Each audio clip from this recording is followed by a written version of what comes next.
Isang magandang gabi ho. Ako ho si Ramon. At ang ikikwento ko sa inyo ay isang pangyayaring hanggang ngayon ay hindi ko pa rin kayang ipaliwanag. Nangyari ito sa isang maliit na baryo sa San Miguel, Bulacan. Noong umuwi ako roon para alagaan ang lola kong may sakit. Tahimik ang lugar, Boss Pao. Sa umaga ay maririnig mo ang tilaok ng mga manok at ingay ng mga tricycle. Pero pagsapit ng alas 7 ng gabi, parang biglang nagbabago ang buong paligid. May isang lumang bahay sa dulo ng aming barangay na matagal nang walang nakatira. Nasa likuran nito ang isang malaking puno ng balete. At ayon sa mga matatanda, hindi raw dapat lumalapit doon kapag gabi na. Subalit, hindi ako naniwala doon, Boss Pao, sa mga kwento-kwento nila. Hanggang sa isang gabi, bandang alas 11, nagising ako dahil may narinig akong kalabog sa labas. Akala ko ay pusa lang. Pero pagtingin ko sa bintana, may nakita akong babae sa ilalim ng puno ng balete. Mahaba ang buhok niya. Nakatalikod siya sa akin at parang may hinahanap sa lupa. Hindi ko alam kung bakit, Boss Pao, pero ilang segundo akong nakatitig sa kanya hanggang sa bigla siyang tumigil. Dahan-dahan niyang iniangat ang ulo niya at kahit nakatalikod siya, parang alam niyang nakatingin ako.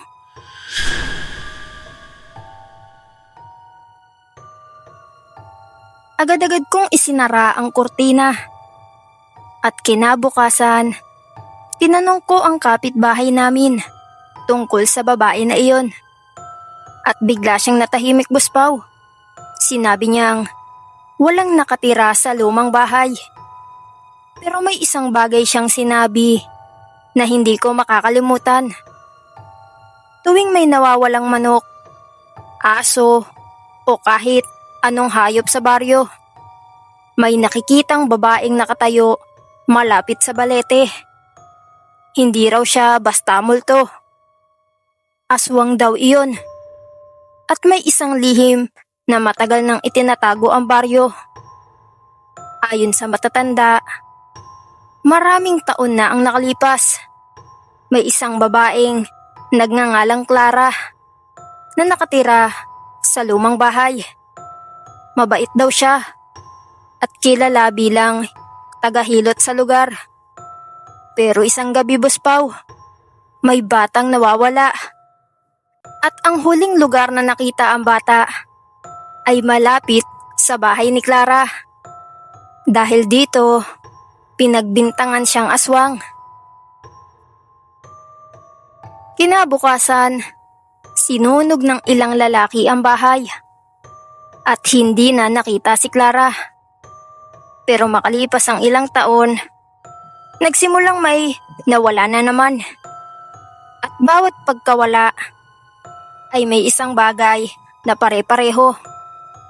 May maririnig na mahinang kalabog mula sa lumang bahay. Hindi ko alam kung bakit, Boss Pao. Pero dahil sa curiosity ko, isang gabi ay nagpunta ako roon. Mga alas 12 na nang makarating ako sa lumang bahay. Tahimik, walang hangin, walang kuliglig. Pagbukas ko ng pintuan, bumungad sa akin ang amoy ng lumang kahoy at lupa. Sa loob ay may mga lumang litrato na nakasabit sa dingding. At doon ko nakita ang isang larawan ni Clara. Pero may napansin akong kakaiba. Sa likuran ng litrato ay may nakasulat na petsa. 1968 pa yun. At sa ibaba nito ay may pangalan ng isang sanggol. Nang tignan ko ang isa pang larawan, nanlamig ang buo kong katawan, Boss Pao. May litrato ng isang grupo ng mga lalaki. Kasama nila ang isang batang babae. At sa likuran ng larawan ay mayroong nakasulat. Ito ang unang batang kinuha nila.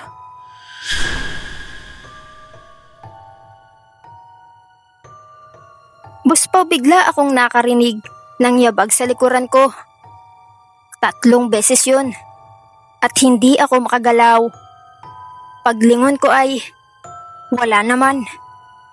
Pero mula sa itaas ng kisame ay may narinig akong parang pagkayod ng mahabang kuko sa kahoy. Tumakbo ako palabas, pero bago ako tuluyang makalayo, nakita ko siya. Nasa ilalim siya ng balete. Si Clara, Buspaw. Pero ngayon, nakaharap na siya sa akin. At nakita ko ang mukha niya. Maputla, napakahaba ng buhok. At ang mga mata niya, parang walang buhay. Pero hindi siya ang pinakamalaking kinatakutan ko. Dahil sa likuran niya, ay may isa pang anino. Mas matangkad, mas malaki, at may pakpak. Doon ko naintindihan ang tunay na lihim. Hindi si Clara ang aswang. Siya ang pinagbintangan. Ang tunay na nilalang ay ang mismong taong nagpakalat ng kwento tungkol sa kanya. Kinabukasan, Buspaw, sinabi ko sa lola ko ang lahat. Pero hindi na siya nagulat. Sa halip ay sinabi niya sa akin ang pinakamasamang bahagi ng kwento. Matagal na raw alam ng matatanda kung sino ang tunay na nilalang. Pero walang nagsasalita. Dahil ang aswang ay hindi lamang kumakain ng mga hayop. Pinoprotektahan daw nito ang isang lihim na ayaw malaman ng buong baryo. Nang gabing iyon, Buspaw, umalis ako sa San Miguel at hindi na ako bumalik.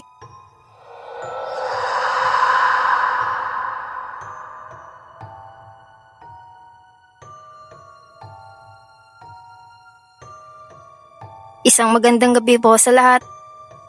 Ako po si Nestor at ang ikikwento ko sa inyo ay nangyari sa amin noong panahon ng madalas ako sumama sa mga kaibigan ko sa pag-akyat at pangangaso sa kabundukan. Nangyari ito sa isang liblib na bahagi ng Tanay Rizal, malapit sa mga kagubatan ng Sierra Madre. Bata pa lang ako, Buspaw, lagi ko nang naririnig ang tungkol sa tikbalang. Sabi ng mga matatanda, isa raw itong nilalang na kalahating tao at kalahating kabayo na naninirahan sa malalalim na kagubatan. Mahilig daw itong mangligaw ng mga taong naglalakad ng mag-isa. Kaya kapag bigla kang hindi makabalik sa dinaanan mong lugar, huwag kang basta-basta magpanik. Huminto ka lang, magdasal ka, at huwag na huwag kang sasagot kapag may tumawag sa pangalan mo. Pero syempre, noong bata pa ako, akala ko mga kwento lang iyon. Hanggang sa gabing naligaw kami. 4 kaming magkakaibigan noon. Ako, sina Joel, Marco at Danilo.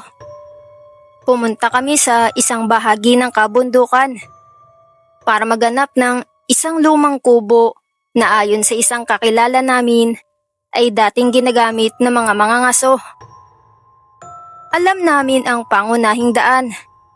May dala kaming flashlight, pagkain, tubig at mapa. Bandang 5:00 ng hapon nang makaramdam kami ng kakaiba, Buspaw. Parang masyadong tahimik ang gubat. Walang ibon, walang kuliglig, kahit hangin ay halos wala. Pero ang pinakakakaiba, may maririnig kaming yabag. Hindi galing sa amin. Mabibigat yun, Buspaw. Parang may malaking hayop na naglalakad sa likuran namin. Akala namin ay kabayo, pero nang lumingon kami ay wala namang kahit ano. Nagpatuloy na lang kami, Boss Pao. Makalipas ang halos 20 minuto, napansin naming paulit-ulit kaming dumadaan sa parehong puno. May malaking hiwa sa katawan ng puno na parang letrang X. 3 beses na namin iyong nakikita, Boss Pao. Doon na nagsimulang kabahan si Danilo. Sinabi niyang baka umiikot lang kami. Pero hawak ko ang mapa. Sigurado akong diretso ang tinatahak namin. Nang gabing iyon, gumawa kami ng maliit na kampo. Hindi na kami nagpatuloy dahil sobrang dilim na. Bandang 10:00 ay nagising ako. May narinig ako, Boss Pao, na humihinga sa labas ng tolda. Mabagal, malalim, at parang sobrang lapit. Hindi ako gumalaw. Maya-maya pa ay may kumalabog sa lupa. Napailing ang lupa sa ilalim ng katawan ko. Isa na namang yabag. Sinilip ko ang maliit na siwang ng tent. At doon ko na siya nakita, Boss Pao. Isang nilalang na napakatangkad. Mahaba ang mga binti, nakayuko ang katawan, at ang ulo, parang ulo ng kabayo. Hindi ako makagalaw. Ang nilalang ay nakatayo sa tabi ng puno. Hindi siya gumagalaw, pero nakatingin siya diretso sa tent namin. At bigla siyang tumalikod at nagsimulang maglakad palayo.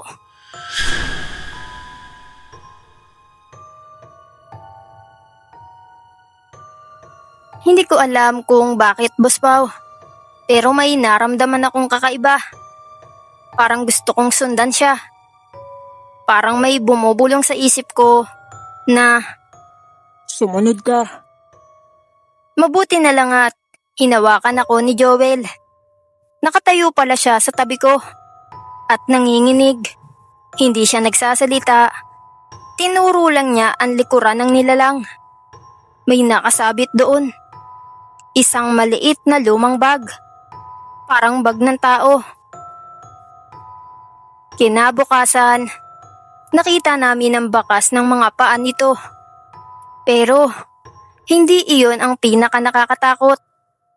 May nakita kaming mga yapak ng tao. Marami. At lahat sila ay papunta sa isang direksyon. Papunta sa mas malalim na bahagi ng gubat.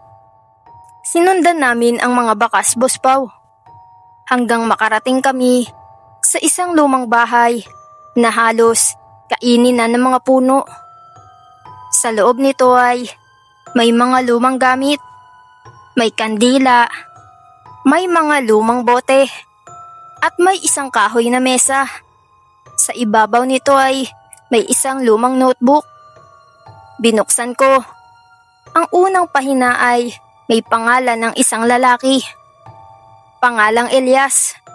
Nakasulat doon na siya ay isang dating bantay gubat. Ayon sa diary, maraming taon na raw may mga taong nawawala sa bahaging iyon ng Sierra Madre. Pero hindi raw sila basta nawawala. May isang lugar daw sa gubat na hindi dapat makita ng tao. Isang lugar na tinatawag ng mga matatanda na lugar ng kabayo. Doon daw nakatira ang isang nilalang na nagbabantay sa isang lihim. Akala ng lahat, Boss Pao, ang tikbalang ang kumukuha sa mga nawawalang tao.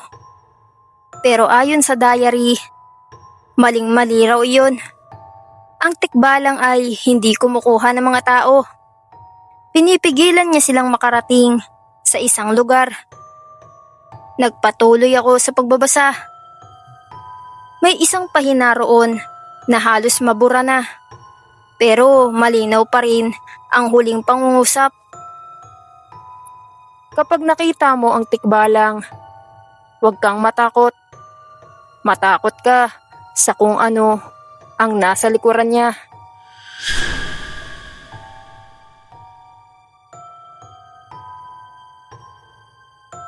Pagtapos ko yung basahin ay bigla na lang may narinig kaming yabag sa labas. Napatigil kaming lahat. May anino sa bintana, Boss Pao. Napakalaki. Lumabas kami sa likuran ng bahay. At doon namin siya nakita. Ang tikbalang, nakatayo siya sa pagitan ng mga puno. Pero sa pagkakataong iyon, hindi siya nakatingin sa amin. Nakatingin siya sa likuran namin. At nang dumingon kami, may nakita kaming isang napakalalim na hukay. Sa loob nito ay may mga lumang gamit na mga taong matagal nang nawawala. Mga backpack, sapatos, damit, at mga lumang ID. Doon namin naintindihan ang tunay na sekreto. May isang grupo pala ng mga illegal na naguhukay at nagtatago ng mga ninakaw na gamit sa gubat. At maraming taon nang may mga taong nakakaalam. Pero pinipilit silang patahimikin. Ang kwento tungkol sa tikbalang ang nagsilbing panakot para walang lumapit sa lugar. Pero bakit nakita namin ang tikbalang? Wala rin akong idea, Boss Pao. Hindi ko rin talaga alam. Ang alam ko lang, nang tumingin kami uli sa pagitan ng mga puno, ay wala na siya. At sa lupa ay may nakita kaming bakas. Isang malaking yapak na parang paa ng kabayo. Katabi nito, may yapak ng isang taong nakapaa. Parehong papalayo. Nakaligtas kami at nakabalik sa tanay kinabukasan. Hindi namin sinabi agad ang lahat. Pero ipinakita namin sa mga otoridad ang mga nakita namin. Hindi ko na alam, Boss Pao, kung ano ang nangyari pagkatapos. Ang diary ni Elias, hindi ko na rin nakita.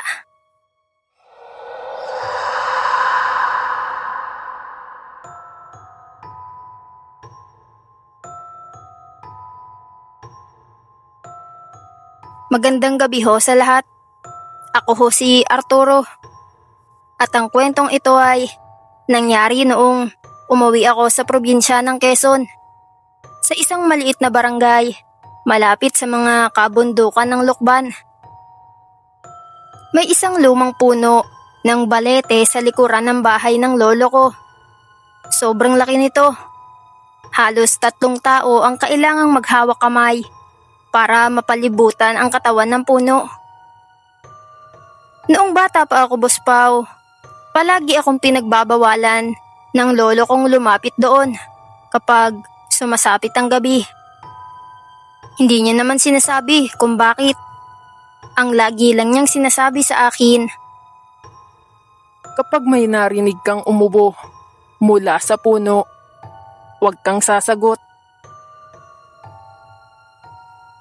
akala ko nga noon, Boss Pao, ay panakot lang iyon ni lolo. Hanggang sa isang gabi, halos 15 taon matapos kong umalis sa probinsya, bumalik ako roon dahil pumanaw ang lolo ko. Pagdating ko sa Lukban, napansin kong halos wala nang nagbabago. Pareho pa rin ang lumang bahay. Pareho pa rin ang balete. Pero may isang bagay na kakaiba. May malaking bahagi ng puno na parang nasunog. At sa mismong gitna nito, may maliit na butas na parang pinto. Tinanong ko ang tiyahin ko, Boss Pao, kung ano ba iyon. Pero hindi siya sumagot. Sa halip ay sinabi niyang wag ko na raw pakialaman ang puno. Lalo lang tuloy akong na-curious, Boss Pao. Kinagabihan, bandang 11:00, hindi ako makatulog. Tahimik ang buong barangay. Maya-maya, may narinig akong tunog sa labas. Nanlamig ako, Boss Pao. Naalala ko ang sinabi ng lolo ko na wag daw akong sasagot.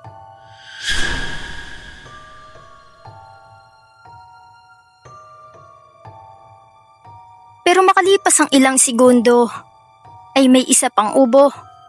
Mas malakas. Lumabas na ako ng kwarto. Dahan-dahan akong pumunta sa bintana. At doon ko nakita ang usok na umaakyat mula sa ilalim ng balete. Parang may taong naninigarilyo. Pero wala namang tao, Boss Pao. Maya-maya ay may nakita akong malaking kamay na nakahawak sa isang sanga. Napakalaki talaga.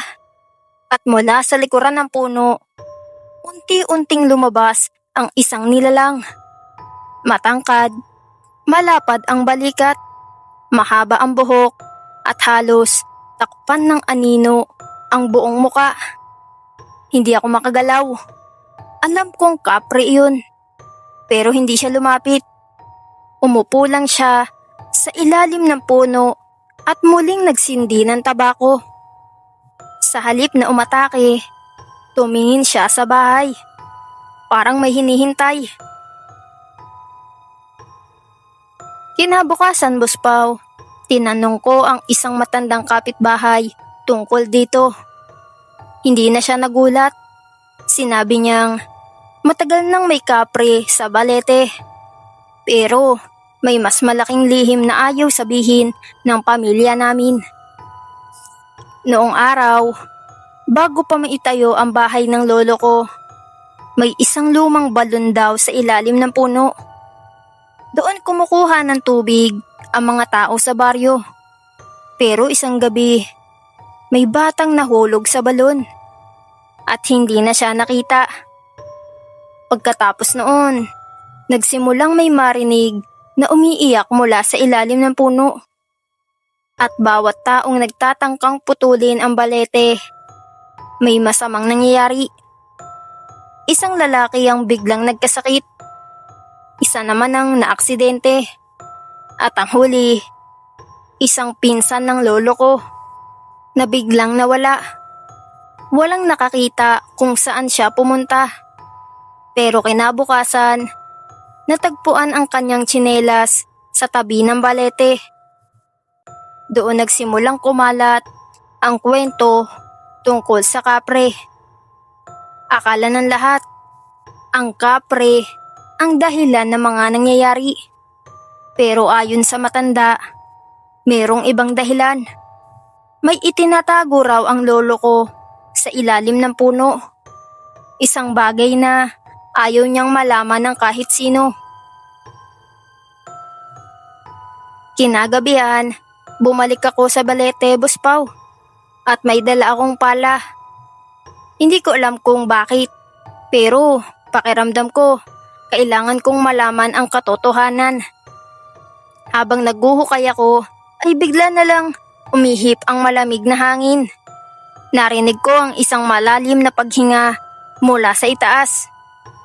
Tumingala ako, Boss Pao, at nandoon ang kapre. Nakatayo sa malaking sanga. Nakatingin sa akin at hindi siya gumagalaw. Pero maya-maya, itinuro niya ang lupa. Doon ko ipinagpatuloy ang paghuhukay.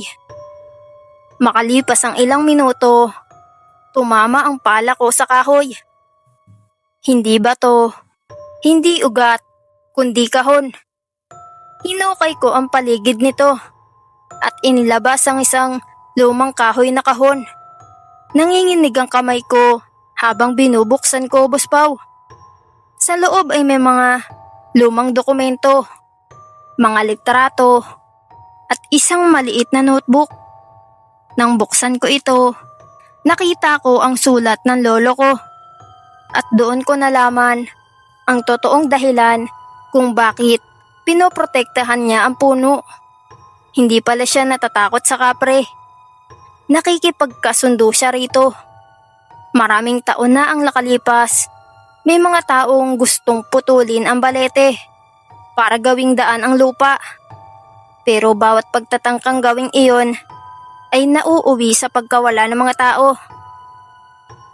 Nalaman ng lolo ko na may lumang kasunduan ang mga ninuno namin sa nilalang na nakatira sa puno. Hindi raw nito sasaktan ang mga taong hindi gumugulo sa lugar. At bilang kapalit, walang sino man ang dapat magputol o maghukay sa paligid ng puno. Pero may isang bagay na hindi ko inaasahan. Sa huling pahina ng notebook ay may nakasulat na kapag nabasa mo ito, ibig sabihin dumating na ang panahon na kailangan mong malaman ang lihim. At sa ilalim nito ay may pangalan ko, Arturo.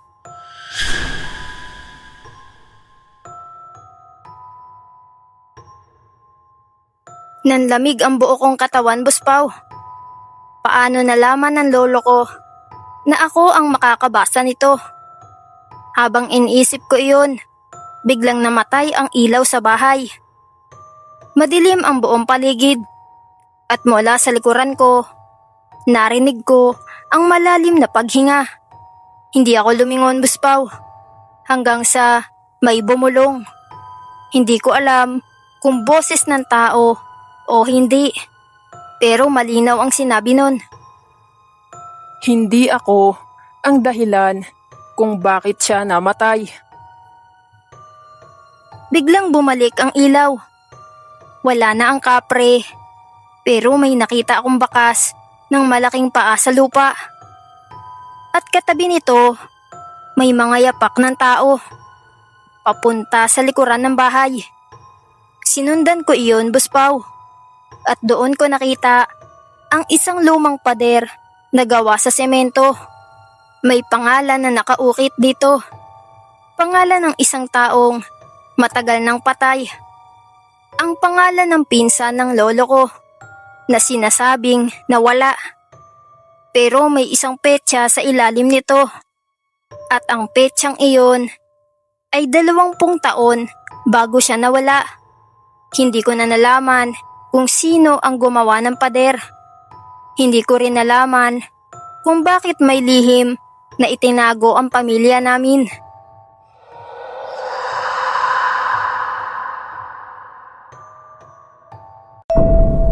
Mga ka-horror, ay maraming salamat po sa mga nakasubscribe na sa ating channel. At sa mga hindi pa nakasubscribe ay subscribe ka na, ka-horror. Maraming salamat.